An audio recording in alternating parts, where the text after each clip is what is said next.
আসসালামু আলাইকুম এবং যারা দেখছেন এবং শুনছেন সকলকে শুভেচ্ছা। আমি নূর আহমেদ দিদার, একজন আয়কর আইনজীবী এবং ভ্যাট কনসালটেন্ট।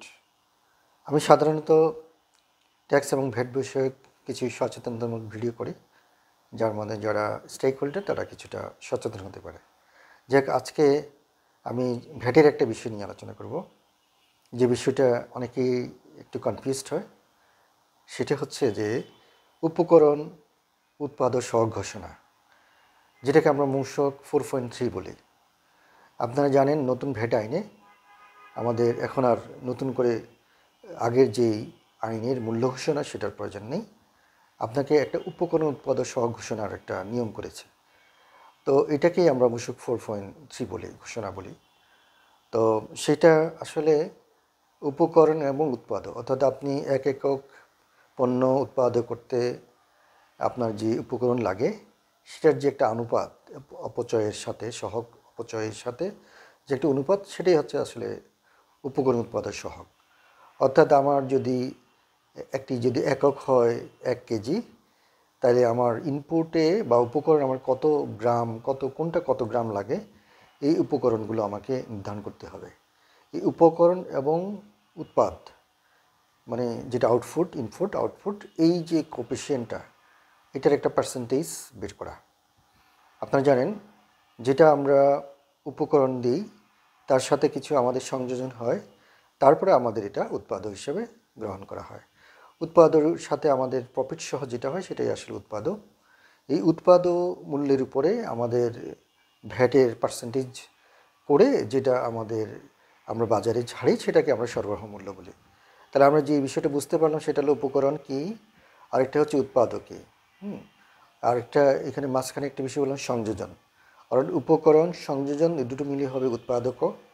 উৎপাদর সাথে আমরা যখন ভ্যাট পার্সেন্টেজ করব এবং সেই ভ্যাট সহ যখন আমরা বাজারে বিক্রি করবো, সেটাই হচ্ছে আমাদের সরবরাহ মূল্য। অর্থাৎ আমাদের নির্দ্বিধায় বলা যায় যে বাজারে যে পণ্যটা আমরা বিক্রি করি সেটার মধ্যে অবশ্যই ভ্যাট ইনক্লুড আছে।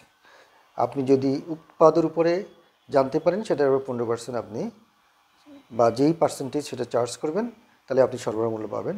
আর আপনার কাছে যদি সরবরাহ মূল্য থাকে সেটাকে ভগ্নাংশ করে যে পার্সেন্টেজ আপনার এটার জন্য প্রযোজ্য, বা ধরুন 15%, সেই 15.5 দিয়ে ভাগ করলে ভগ্নাংশ করে আপনি ভ্যাট বের করতে পারবেন।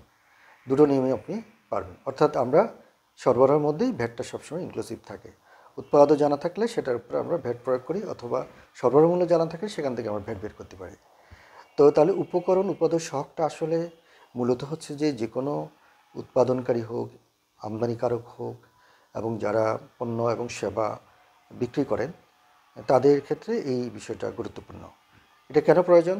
উপকরণ উৎপাদন সহগ হচ্ছে একটা স্ট্যান্ডার্ড, অর্থাৎ যে পণ্যটা আপনি বাজারে বিক্রি করছেন সেটা আসলে আপনার স্ট্যান্ডার্ড মূল্যটা কত ছিল। আপনি যে এই পণ্যটা বানাতে উৎপাদন করতে গিয়ে যে পণ্যগুলো আপনি বা উপকরণগুলো আপনি ইউজ করেছেন সেটা আসলে কত ছিল, এটার আপনি কত দিয়ে কিনেছেন এই উপকরণগুলো, এবং মূল্যসহ সেটা একটা আপনাকে মূল্য বের করতে হবে। টোটাল যোগ করে কটা উপকরণ লেগেছে সেগুলো সব আপনার যতটুকু অ্যাজ এ কস্টশিটের মতো, যেটা আপনার কনজামশন কতটুকু, এক ইউনিট প্রোডাক্ট তৈরি করতে আপনার কী কী কনজামশন করেছেন, কী কী উপকরণ ইউজ করেছেন, এবং সেই উপকরণের যেই আনুপাতিক এক একক তৈরি করতে যে আনুপাতিক খরচটা লাগে সেটা আপনাকে বের করতে হবে। তো আপনারা বুঝতেই পারছেন যে 4.3 সহগ দেওয়াটা আসলে খুবই গুরুত্বপূর্ণ। এটাকে আমরা মূল্য ঘোষণা না বলে আমরা বলি যে উপকরণ উৎপাদ সহগ দাখিল করা। তো এখানে মূলত আমাদের নিজেদের যারা বিশেষ করে ইম্পোর্টার, যারা বিশেষ করে উৎপাদনকারী, তাদের এই জিনিসটা লাগবে। এই কারণে ওরা যখন কোনো পণ্য কেনার সময় কিন্তু ওনারা ভ্যাট দিয়ে আসেন। তো ভ্যাট যে দিবেন, সেই ভ্যাটের যে রেয়াত নিতে হবে, আমাদের যে ভ্যাট আইনের যে রেয়াত সিস্টেম, সেই রেয়াত নিতে গেলে অবশ্যই আমাকে উপকরণ উৎপাদন সহগ ঘোষণা করতে হবে। তাহলে আমরা বুঝতে পারলাম যে উপকরণ উৎপাদন সহগটা ঘোষণা করার মূল কথা হচ্ছে যে আইনে যদি উপকরণ উৎপাদন সহগ ঘোষণা না হয় তাহলে আপনি রেয়াত নিতে পারবেন না। তাছাড়া আপনাকে উপকরণ উৎপাদক সহগ ঘোষণা না করলে আপনার ভ্যাট আইনের অনেকগুলো জটিলতা পরিস্থিতি তৈরি হবে, এবং যখন আপনি অডিট ফেস করবেন তখন যদি ন্যায্য বাজার মূল্য হিসাব করতে হয় তখন অবশ্যই উপকরণ উৎপাদক সহগ ঘোষণা থাকলে একটা স্ট্যান্ডার্ডাইজেশন থাকে যে আমার পণ্যটা আসলে কত মূল্য হতে পারে। এটা আপনার নিজের নিরাপত্তার জন্য এটা আপনি ঘোষণা করতে পারেন। বা দাখিল করে রাখতে পারেন।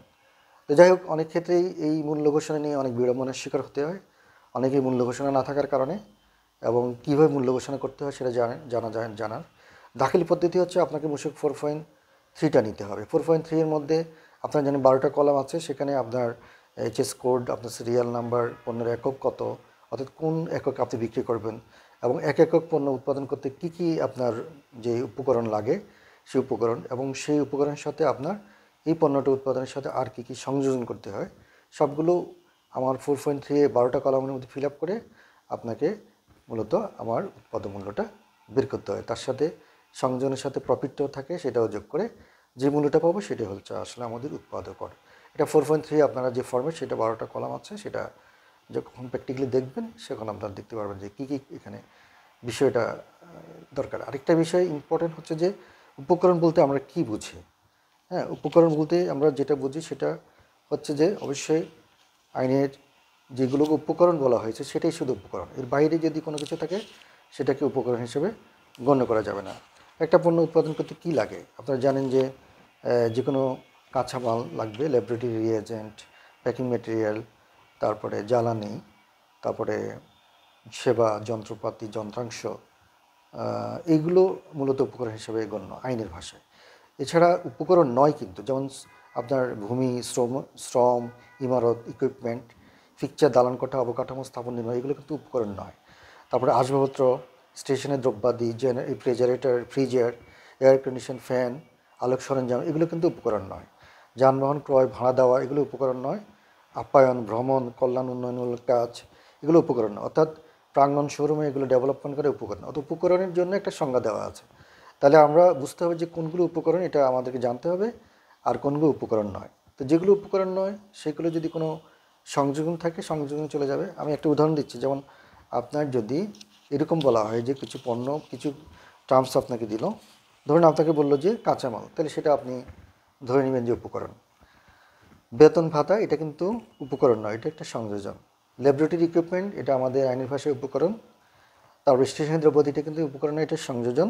বিদ্যুৎ বিল, এটা উপকরণ। গ্যাস বিল, এটা উপকরণ। ব্যাংক সুদ, এটা কিন্তু আবার উপকরণ নয়, এটা হলো একটা সংযোজন। অর্থাৎ তারপরে এই যে যন্ত্রপাতি এবং যন্ত্রাংশ, এটা আমরা আগেই ডেফিনিশন বলছি, এটা একটা উপকরণ।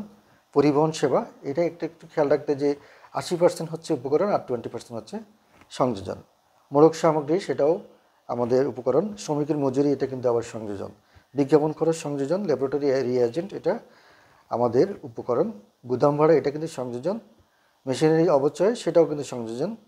কমিশন চার্জ সংযোজন। বিবিধ খরচ, এটাও সংযোজন। ওয়াসা বিল, এটা কিন্তু আবার উপকরণ। আপ্যায়ন বিল, সেটা সংযোজন। এবং এটার সাথে মুনাফা, এটাও কিন্তু একটা সংযোজন। সব মিলিয়ে এই জিনিসগুলো বুঝতে হবে যে কোনটা আমাদের উপকরণ এবং কোনটা সংযোজন। এই উপকরণ এবং সংযোজন যোগ করে আমরা পাই উৎপাদক। আরেকটা জিনিস খেয়াল রাখতে হবে যে আপনাকে 4.3 ঘোষণার আগে অবশ্যই আপনি যখন মাল সরবরাহ করবেন তারও প্রায় 15 দিন পূর্বে আপনাকে এই উপকরণ সবটা দাখিল করতে হবে। এবং যদি উপকরণ মূল্য যদি 7.5% বেশি পরিবর্তিত হয়, তাহলে পুনরায় আপনাকে এই উপকরণ উৎপাদক সহগ দাখিল করতে হবে। এই কতগুলো জিনিস যদি আপনারা মনে রাখেন, তাহলে আপনাদের 4.3 বিষয়টা আরেকটু ক্লিয়ার হবে। আপনারা জানেন এটা খুবই গুরুত্বপূর্ণ। যদি যেমন একজন গাড়ি ইম্পোর্টার, আমার অনেক মামলায় দেখলাম ইম্পোর্টাররা গাড়ি বিক্রি করছেন, কোনো 4.3 ঘোষণা করেন নাই, যার ফলে তারা কিন্তু রেয়াত নিতে পারেন নাই। অনেক উৎপাদনকারী প্রতিষ্ঠানও অনেক সময় এরকম ভুল করে ফেলেন। তো সকলের জন্যই কিন্তু উপকরণ উৎপাদক সহগ ঘোষণাটা ম্যান্ডেটরি। এটা হলে আপনার অডিটের সময় আপনি যে ন্যায্য বাজার মূল্য, সেটা আপনার একটা বেস হিসেবে কাজ করবে। আর সর্বক্ষেত্রে রেয়াত নিতে গেলে আপনার অবশ্যই উপকরণ উৎপাদক সহগ ঘোষণা দাখিল থাকতেই হবে। আরেকটা জিনিস সবসময় মনে রাখবেন, যদি আপনি উপকরণ উৎপাদক সহগ ঘোষণা না থাকে, বিভিন্ন রকম আইনগত কনসিকুয়েন্স আপনাকে ফেস করতে হবে। তাছাড়া যদি আপনার দাখিল করা ম্যান্ডেটরি ছিল, তাহলে আপনাকে অবশ্যই ধারা 85 অনুসারে জরিমানার সম্মুখীন হতে হবে। এই হচ্ছে উপকরণ উৎপাদক সহগ ঘোষণার বা উপকরণ উৎপাদক কী জিনিস, বা এটা আসলে মূলত কী, এটা আপনাদেরকে বোঝানোর একটু সংক্ষিপ্ত আকারের চেষ্টা করেছি। আপনারা আশা করি এই বিষয়ে সচেতন হবেন, এবং ব্যবসা করতে গেলে ভ্যাট এবং কর আইনটা ভালো করে জানতে হবে। এবং যেটুকু না জানলেই নয়, যেটা ভুল হলে আপনার জরিমানা হবে, আপনি আইনগত বিভিন্ন ঝুঁকির মধ্যে পড়ে যাবেন, সেগুলো অবশ্যই আপনাদের জানা উচিত। তাহলে আপনারা অবশ্যই 4.3 এর ব্যাপারে আপনারা সচেতন থাকবেন। এবং বিষয়টা খুবই সিম্পল, এবং এটা আপনারা নিজেরাই সহজেই ইচ্ছা করলে করতে পারবেন, না হয় আপনি একজন বিশেষজ্ঞের সাথে পরামর্শ করতে পারেন। সবাইকে ধন্যবাদ, সুস্থ থাকবেন। আসসালামু আলাইকুম।